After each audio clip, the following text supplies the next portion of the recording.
So I came across this channel this morning. Very interesting discussion. They don't want to stay at home when you pull them. They just want flexible working hours and flexible working conditions like you have. And I think we should all advocate for that. It's not one or the other. But when you sit here and you go, you'll be more fulfilled doing this than spend all your time doing that. We would love for you to leave the public eye and go focus on what makes you fulfilled. Okay. If you guys haven't seen this, I think this made for an interesting discussion. It sort of puts you into the mindset of how feminists think and how they argue points. Most of you know Candace Owens. She is a conservative podcaster, and she advocates for women to be more traditional, to stay in the home, take care of the kids, and try to fight this phenomenon we have of the world going extinct, meaning women acting like men, and no more kids are being born around the world, and pretty much destruction of the human race by this so-called thing they call feminism. In other words, the sex that is responsible for incubating the next generation, to convince them that they should not see that as a priority, but look at work as a priority. Now, Canvas is surrounded by 20 feminists, and there's a man or two men in this group, by the way. Blows my mind. And I'm going to contribute my 2 cents worth. All right? So, my friends, like the video on the way in. Of course, you can go over to this channel. It's called Jubilee. And it's a huge channel. Has 4.7 million views on this one video alone. And this video is one conservative versus 20 feminists featuring Candace Owens. Hi, my name is Candace Owens. I am a podcaster, a mother, a wife, and also the author of the upcoming book, Make Him a Sandwich. And today I am surrounded by 20 feminists. Of course, I'll put the link in the description of this video, and I will pin it at the top of the comment section in this particular video. Listen, sometimes, guys, I forget. By the time I hit the editing and I'm tired, sometimes I forget to pin these videos, and you guys remind me. Listen, I don't mind you guys reminding me because it's something I should remember to do. I just want you to know that, I'm doing everything. I'm doing my own recording. I'm doing every single thing, and I'm doing my own editing. And sometimes, I finish the editing late at night over here in Dubai. And sometimes I forget to pin the bloody videos at the end. So don't get pissed off. I'm not doing it deliberately, I swear. It's just sometimes the old man brain just sort of kicks in, and I'm like, okay, God, my eyes are tired. I need to rest. But hey, I don't get offended when you guys say, hey man, where's the link? Where's the link? Because you're right. I should remember to pin the bloody link, because I'm always grateful to all the other content creators, and my job is to support them as well. All right, let's get into Candace against 20 feminists. Of course, I'm not going to play close to all of the video. It's over an hour and a half long, and I'm only giving you a 20-minute preview. My first claim is that the sexual revolution has devalued women and made them infinitely less happy.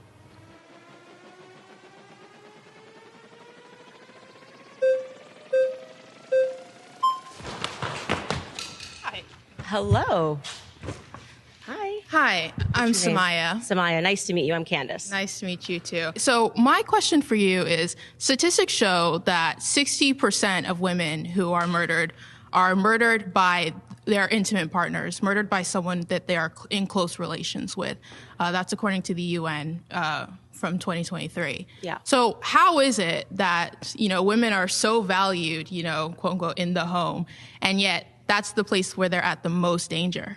Wow. First of all, this has nothing to do with the question. It was about the sexual revolution, and it has not made women progressively happier. But hey, let's get into it.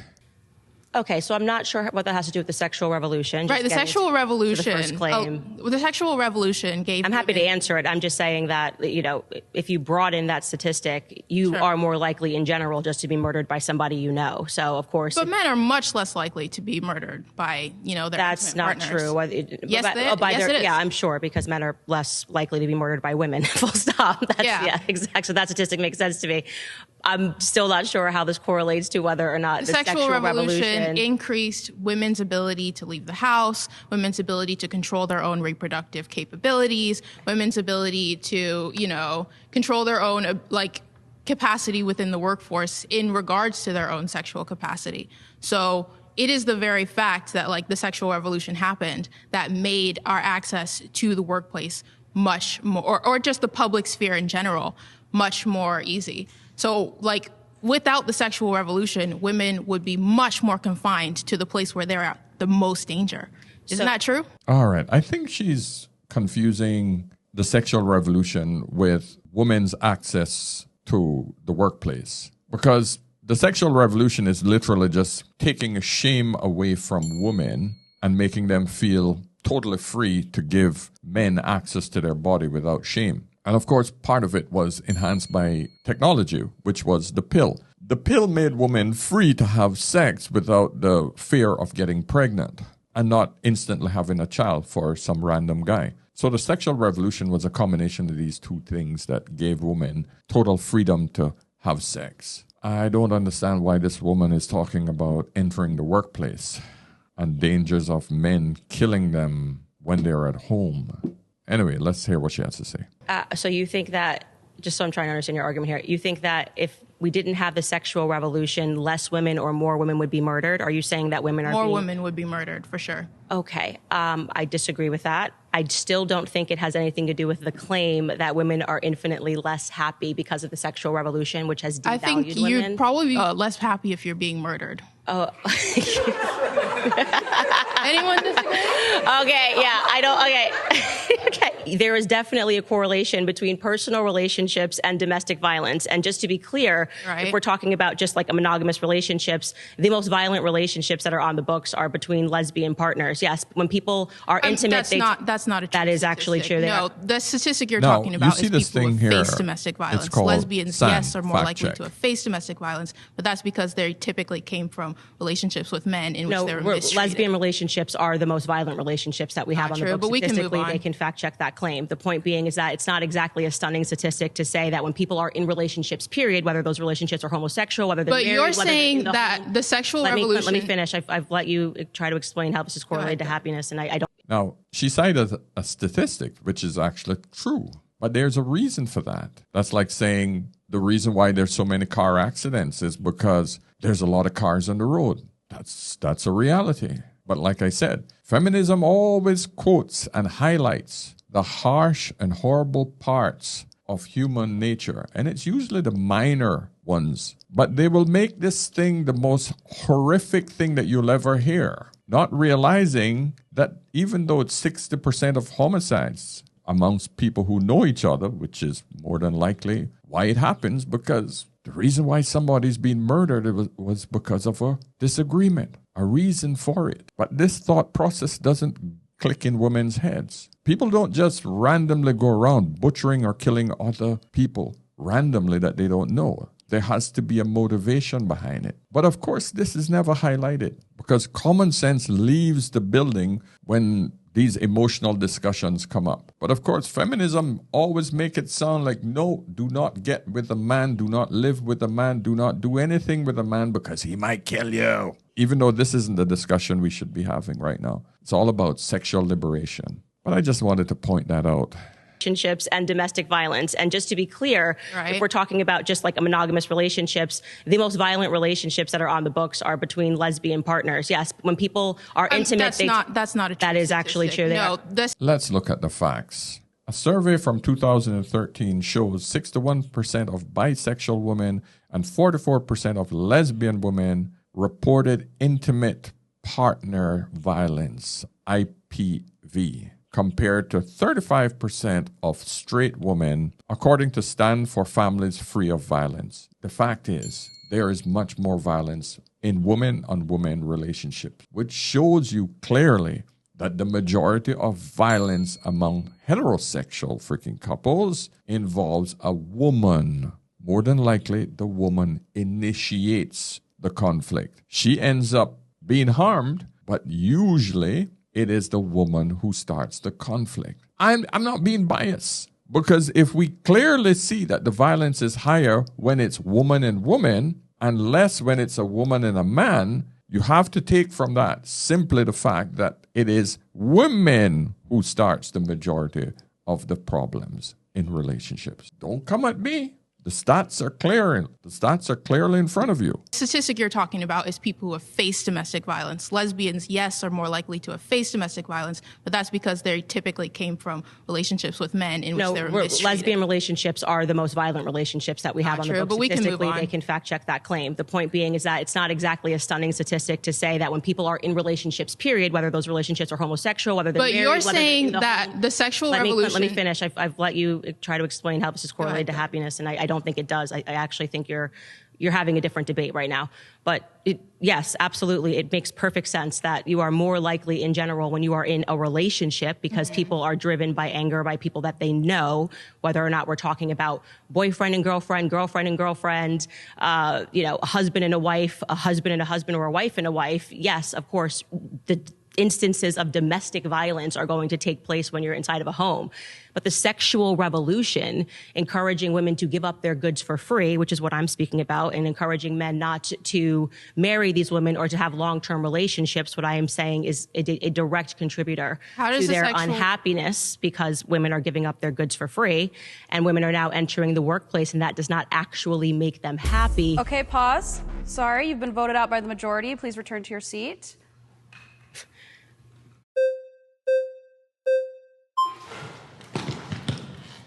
Hello. Hi there. How are you? I'm Candace. Nice to meet you. Julian, my pronouns are they, them. It's very interesting to think of it when we just think. Oh, gosh. This is supposed to be a feminist debate against a conservative. But if you can't even identify that you're a female, why are you here? Listen, like you, I'm watching this for the first time. Well, this woman, I only watched the first girl that just left before I decided, this is something I want to talk about. So the rest of this from here on, I have not seen this before. So I'm watching it just like you. Okay? Oh, this is going to be good. About the gender binary, it's, how do we place value on human beings in general? And so when we think about, placing value, that comes from a place of power, right? So I think let's select like the Victorian era. You have this dominant group of people coming from white supremacy, deciding who gets to have a proper status in the world. And so that is already like taking human beings and devaluing them. Oh, Jesus, man. Everybody has value. This is how the feminists have pushed this disingenuous argument. Every man has value. Every woman has value. But what is value? Value is determined by the person who is extracting or see value in the other person. On a whole, in every society, everybody has a specific value. Please understand, ladies and gentlemen, that human value is different from intrinsic value.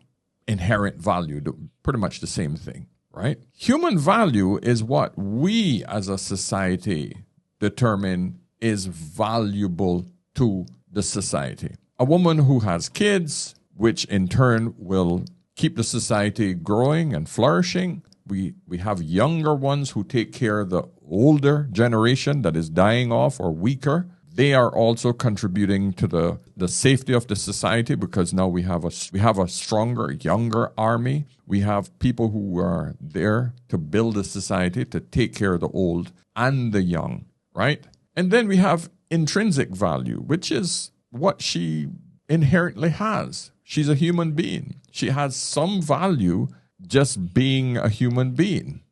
We have evolved as a species to see every single individual as valuable, regardless of whether they can contribute or still contribute to the society. We can look at a young man or woman who doesn't do anything for the society, just roam around existing, just sucking from the society like a parasite. Or we look at an old person, whether it's male or female, who can no longer give back to society as they did when they were younger. They're both at that point in a society where we still say they have intrinsic value. You can decide where that value lies, whether it's your grandmother or whether it's your son, and you get something back from that individual, whether it's love, whether it's companionship, whether it's the older person is contributing something mentally to the society, that's totally up to you. But everybody has inherent or what we also call intrinsic value. So we have to understand that when we're talking about, we have to determine what value we're talking about. I hope that makes sense, because the feminists will always push this idea that they have value regardless of what they do. They might have intrinsic value, inherent value, but if you're not contributing anything back to society and the society is dying because you're not having kids or you're not contributing anything and you're just sucking from the society, your human value is a lot less. And remember, value is only determined by what other people see as valuable. Keep that in mind, ladies. It doesn't matter what you say your value is. You can say you're worth $10 billion, but someone will put a bullet in your head for a couple thousand. The value that they got for taking you out, and I hate to be that graphic, but I'm just trying to make this sink in, that was your value to them. It doesn't matter. If you say you're a 10, and yet you can't find a man who can determine that you're a 10 in order to give you treatment that women who are 10s get, then that's not your value. If you're hoeing around and society deems you as a hoe, your value is less than an individual who has preserved themselves, regardless of what you think. Because value isn't determined by the thing that is being sold. It is determined by who is going to pay the price for it. And so what the sexual revolution did was to help people seek out empowerment, which increased value, no matter the gender. So when it comes to sexual revolution, let's look at one contribution is sex education. I'm actually an educator. I teach sociology and LGBTQ studies. And I have absolutely seen the positive outcome with the sexual revolution and sex education and seen people empower themselves. And with that comes safety when it comes to decreasing STIs. What is this bobble that this woman is freaking putting out there? We had sex education in schools before the sexual revolution, but it was teaching girls to actually preserve themselves and be good wives in how to have safe sex without getting pregnant. The sexual revolution came around and now everybody's talking about anal and all these other things. Sex education in schools diminished. I don't understand what you're talking about. Sex education in schools became almost perverse. Abuse, sexual assault. Again, people get to empower themselves of all genders. And I know earlier you mentioned about violence amongst lesbians and sapphic community, which I do identify within. All genders can be subjected to violence. That was the point I was making. So I wasn't sure of how her claim was relating to what we were talking about, whether or not it makes people happy or unhappy. Relationships are obviously a ground where there can be violence. I guess I could just wrap it up by saying, like, if we all have access to like sex education through the incredible work of feminists through the sexual revolution, we are able to gain access to information and gain skills to create an equitable society, egalitarian within our relationships, whether it be platonic or romantic. I'm so grateful for those feminists who have fought for us so we can gain those spaces and create a healthier society. Okay, are you a believer in the government doing everything that it can to make people happy? So when it comes, as someone that teaches in the public sector, I understand the concern when it comes to what is a teacher, what kind of information they're providing to the students. I do believe that we, as a teacher, I should be able to give that sort of information. Again, I teach college students. One of my claims is I believe that we should mandate sex education amongst college students. So yes, I do want the state, I would like the government to give us those resources so we can implement that curriculum. Okay. You consider yourself a feminist, I'm assuming? Queer feminist. There's variations, right? What is a queer feminist as opposed to a feminist, just so I understand? Well, so I heavily believe in queer theory. So, the gender binary that we understand, it comes from colonization. So someone who is mixed race, family from Mexico, we have the Muxés in Mexico, which is an indigenous tribe. They believed in gender fluidity. And then you have European colonizers coming who dismantle that. And now everything that we understand when it comes to gender is a Western lens. I have a headache just listening to this babble. Why is it you just cannot freaking answer a simple question? And this idea that we have this massive amount of different genders. When you look at yourself, you got a vagina, and then you're just masquerading as something else. Queer feminist. Are you a female or a male? So what if you like licking or you like taking D? Which one are you? So from a queer... So you don't even think women exist, I'm guessing. I think everyone should be empowered to figure out their identity and explore the language that best describes themselves. So freedom, America, right? America, freedom. And I want to believe in that when it comes to identity. This is what feminism have created. This type of mindset. This is not healthy for any society. And what do I mean healthy? If a society isn't growing because of lack of kids being born, because everybody has this whole idea of they're not male or female. The only two genders that are required to actually build a society are a male and a female. That's it. Every other species understands this. But human beings have decided to throw in about 15, 20 other genders in there, thinking that they can create these imaginary, mythical creatures in their own heads. And a society is supposed to be flourishing based on this theory. And the feminists got to just sit back and say, yeah, they're allowed to do that. This one don't even know she's a male or female. Imagine the kids that they're going to have if they ever procreate. We're in scary times, man. Everyone should have the freedom to decide how they want to identify as long as they're not causing harm. But that's where we get into the debate, what is harm? So just, again, to be clear, to go back to this claim, we are debating female happiness. Mm-hmm. You are saying you do not identify as a female.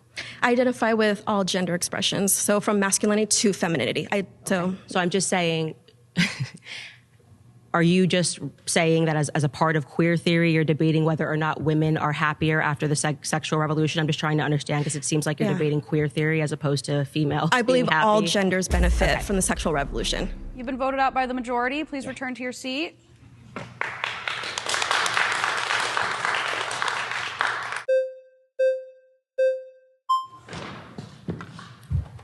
Hello. I'm Zena. Zena. Very much like your name. Thank you so much. Nice to meet you. Can we start with the beginning? Do you identify as a female? I identify as a woman, yeah. Okay. Right.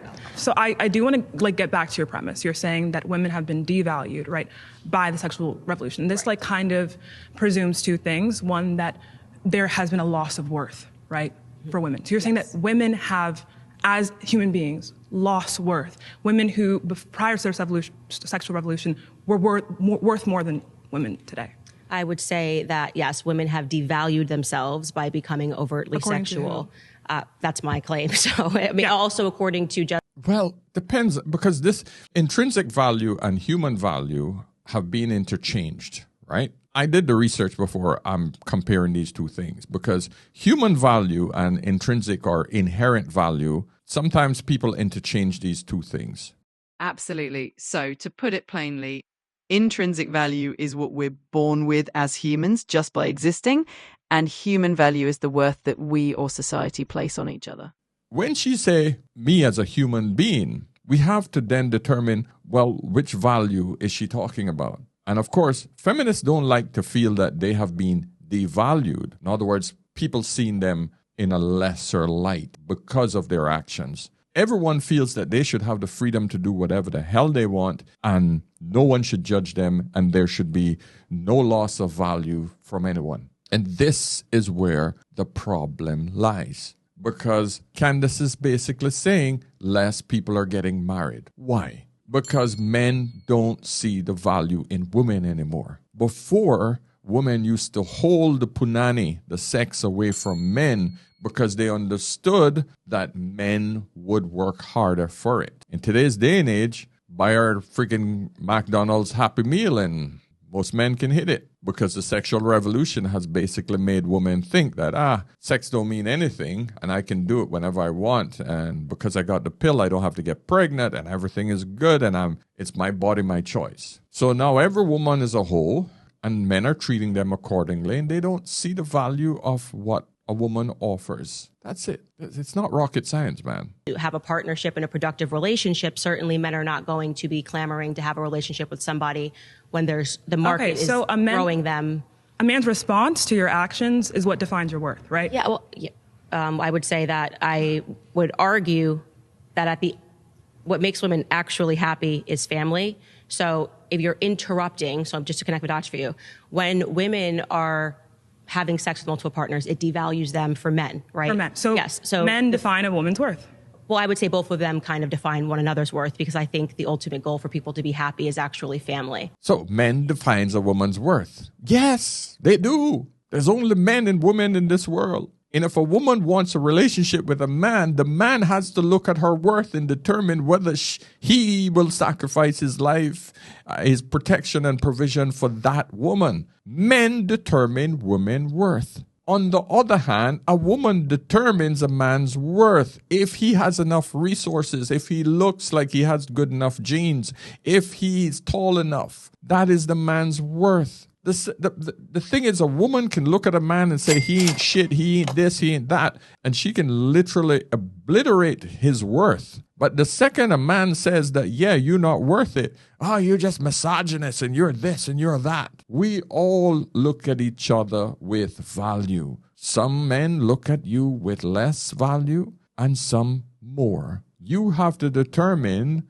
who you're going to be in order to attract the man that you want. Because ultimately, every single species, male and female, have to attract each other in order for that species to survive. This shit is so simple, but yet the feminists make this thing look so complicated because they need to justify bullshit in their own heads. Okay, so you're saying in all cases, a woman is going to be more fulfilled in regards to family. That's exactly what I'm saying. And this is going to work in all cases. You're saying there's no individual case in which a woman can feel, fulfilled without being tied to other people in the case of family. I think there could be an exceptional case for everything. I think there are exceptional cases, but I think that if we all start trying to be the exception as opposed to recognizing the rule, which is that people in life are more fulfilled when they achieve a family unit. And that is what the feminists push. They always try to push this exception. Oh, we have to work on the individuals. We need to change all the rules in society to make those minorities happy. This is the problem that we have. And in doing so, we're literally crippling and destroying the world population and the majority of societies. Fact check. San Fact Check says, there's conflicting research on this topic. Pew Research found that a higher percentage of adults want a career or close friends to be fulfilled compared to kids or marriage, while the Institute of Family Studies found that married men and women are happier than unmarried counterparts, largely because they have a family support system. Listen, I don't want to go out of this world feeling that I don't have a family that I left behind, my genetic line.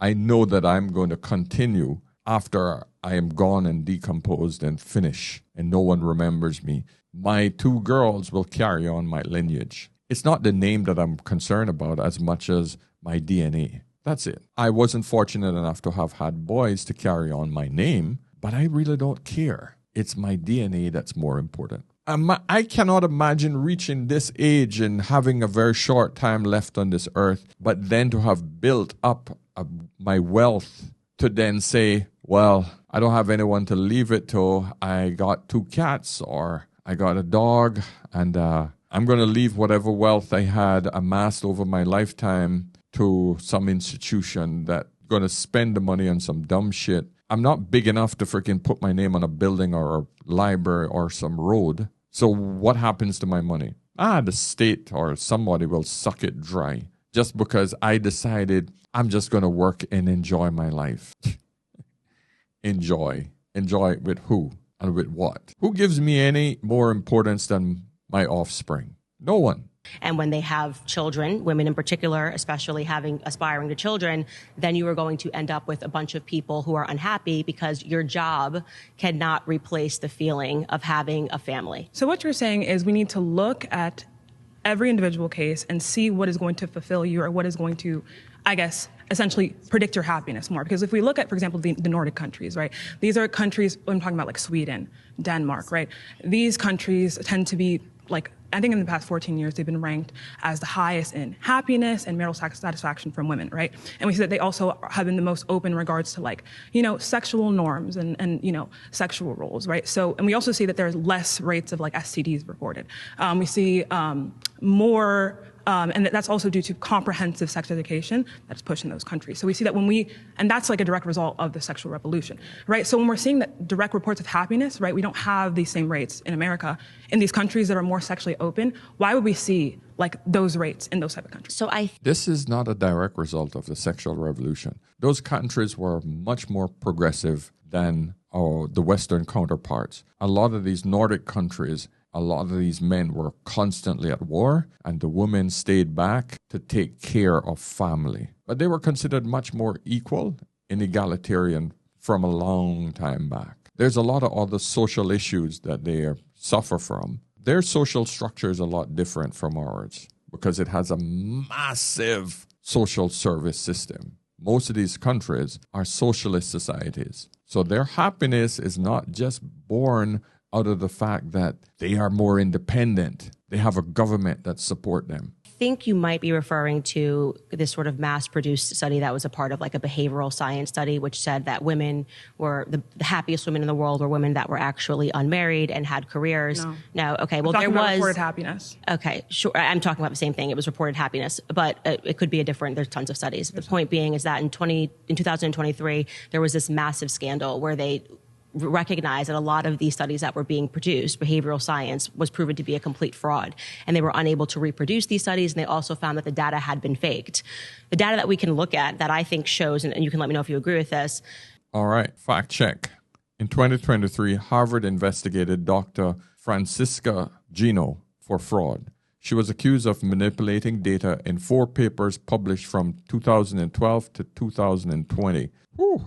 8 years, man. That's a lot of friggin' fraud. She was investigated by the university and suspended without pay, and the school is trying to revoke her tenure. It's amazing when these so-called feminist studies that have come up, how far these people will go to bend the rules on the reality of what's happening. It's insane. It really is, man. If women, and under the imagination of the feminist umbrella, were really unhappy when they were in the home, and then entering the workforce has made women happier and infinitely feeling more secure about themselves, we could, I think, reasonably expect that there would have been a decrease in suicide rates amongst women. You would have to go ahead and show how that correlation, right, is going to be a direct cause of women going into the workforce. Okay, well, how can we, let's measure, then you have to give me a way that we can measure happiness. How can we measure happiness? So I would say suicide rates would be a good thing to look at. Drug, alcohol consumption would be a good thing to look at. Of course, right? But we would have to, I can say at this point in society, I don't think everyone is happy. I think there's a lot of things that we need to reconcile in society. That's what I'm getting at. Right? But we have to look at the cause, right? Why are these things predicted, right? And for example, if we talk about men, there are a lot of things we can look at, right? That tend to predetermine suicide, right? But we can't say, oh, these two things are happening at the same time. This caused this other thing. Yes, that's right. But I do think that we can objectively say that women who are committing suicide rates more than they were in the 1950s, like it has actually increased marginally. That's not a sign that us entering the workforce suddenly made us all very happy. How is it a cause of the workforce? We're also binge drinking. Fact check. The suicide rates among women is statistically unchanged since 1950s. 5.6 per 100,000 compared to 5.9. So women tend to attempt suicide more than men, but the reason why it's so high amongst men is because men are more successful at it. Men will pull the trigger. Women will more than likely go the soft way out with overdosing of pills. They're caught and they're put in some sort of program. So women do attempt, but they do not succeed because a lot of women don't want to end up being ugly at their funeral, where men don't give a shit. He'll blow the back of his head off. So we have to understand how and why these things happen. But in essence, if you look at self-deletion, we have to realize it comes down to one simple point. I'm not happy. How many women complain about I'm not happy versus men? The biggest problem that we have in our society now, and I've done videos on this, is the massive amount of drugs, head Head meds is what we call them these days that women are on. See this video that I did on this a couple weeks ago. In today's environment, women are taking far more medication for psychological issues. Women are not happy. Women are more lonely. Yes, men are lonely as well, but men don't need women to survive in today's environment. Most men are more financially viable than women. Women hold 80% of today's consumer debt. Men only hold 20%. That tells you in essence that men are better off financially than women. Most women are underwater. Women are the ones that are complaining that they're more lonely because women are more social than men are. Men don't see the value in today's modern woman. At a higher rate. How's this cause of opioids at a higher rate? How is this a cause of entering because the I think women are being put on a pathway aspirationally. But you're going to have to. You're saying you think this, right? But where's the cause? Like you're not substantiating the claim. You're saying this is what I think. I'm seeing two. Okay, pause. You've been voted out by the majority. Please return to your seat. Thank you so much. Great job. Great job.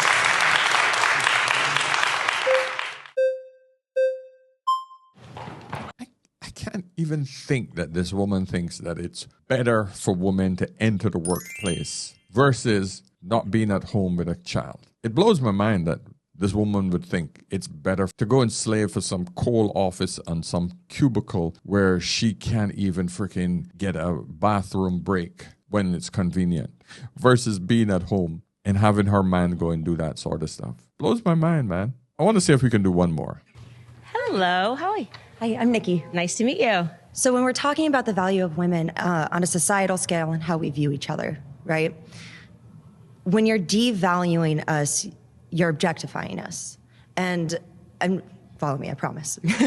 But rape rates have gone down by about half in the last 20 years. Fact check. Rape rates over the last 20 years are difficult to track because the FBI changed the definition in 2013, which led to a significant increase in cases. Yeah. Definition of rape these days is if you look at a woman wrong. Oh, grape me. Yeah. So the reality of it is it's hard to determine because now a man just have to say the wrong thing, accidentally touch a woman. Even now you have what you call retroactive rape, which is a woman can just claim that she was raped 20 years ago and the man is prosecuted for it. So it's just ridiculous the way the world is now run on women claiming so-called rape. Right. So if you're saying we're less valuable now, why wouldn't we be suffering at a higher rate? So is the argument that you're making, just so I understand, that because women are giving up sex for free, they're not being raped? Every study shows rape is not correlated with just sexual gratification. It is a power structure. Okay. So it is about objectifying and abusing women when you rape them, not about whether or not you want sex. What I am saying is that women are less objectified, so therefore we are being raped less. Okay, so you think that in today's society, because this is pretty wild for me. In the 1950s, you're saying women were more objectified than today in the land of OnlyFans, the Kardashian clan, and women that are essentially putting up their boobs and butts for free on Instagram. You're saying we finally have achieved less objectification, where women can't even get onto an advertising. You can't even advertise a bag without them having to be naked in order for them to get a career as a model. You're saying, oh, great, we've achieved actually less objectification. So I'm not trying to suggest that I think that the over-commodification of women's bodies is positive. But what I am saying is that when you're going to the 1950s, that we shouldn't put this glazed look of, oh, it was so happy. We had single income households and we got to stay home. We also had a pill popping problem. We also were viewed as maids. Like we were seen as a house appliance far more than we were as people. And so when you have that kind of objectification where you are in a subservient position, I think we're facing a different form today. Lady, this idea that every woman felt like she was a house appliance is absolutely BS. It's another freaking ploy by feminism. That's what they push. Most women were quite happy being at home. Most women. And she never realized how great she had it until she had to go out there and face a freaking world that really never had her interest in mind when she hit the workplace. Feminism destroyed that. Now every single woman is trying to find a man that can take care of her and put her back in the home. Every single woman out there. You ask any woman, which one would you prefer? Doing 50-50? Having a man taking care of 100% of the bills and you can stay home and take care of the kids and do something on the side? Or you being alone and going out into the workplace and struggling to get your own? 90% of women will say, give me a man that could pay 100%. Every day you see these women in street interviews or you see them on podcasts saying the same damn thing. On whatever podcast you go on. I want a man that can take care of me. I want a 6-figure man. 666. Every single freaking woman. You don't hear women out there going, oh, I want to be a boss bee. I want to take care of myself. I want to go out there and do it myself. Because now a lot of them are realizing that shit is hard. The fantasy of it sound good. They see the few women that are making it. But when they've gone out there and attempted it for themselves, now they realize how hard it is. Now they want that man to do 100%. But I think that rape is a signifier of a contradiction to your statement. Okay. Does that make sense? It doesn't make sense, but I do want to rebut it on a couple of points. So first, I just want to say, suggesting that objectification has gone downward since the 1950s is wild. That's just a firm no. That is not the truth, and you know that's not true. Wait, so do you feel like... Hold on, let me answer your second thing. Okay. Second thing, you then brought up, okay, women were at home, but they were pill popping. Well, you then have to acknowledge we're actually popping more pills now, right? So we have actually increased our amount of pill popping. Women are having overdoses on opioids. And on top of that, since I think 1999, by rate, we are increasing our opioid use compared to men. So women are not popping pills less because we're going into the workforce. That's actually not true at all either.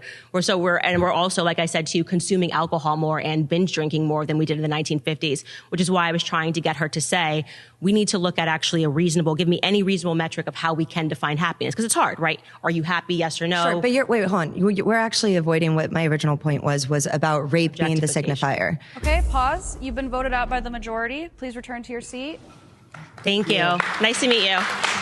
All right. Listen, guys, this was an insane discussion so far.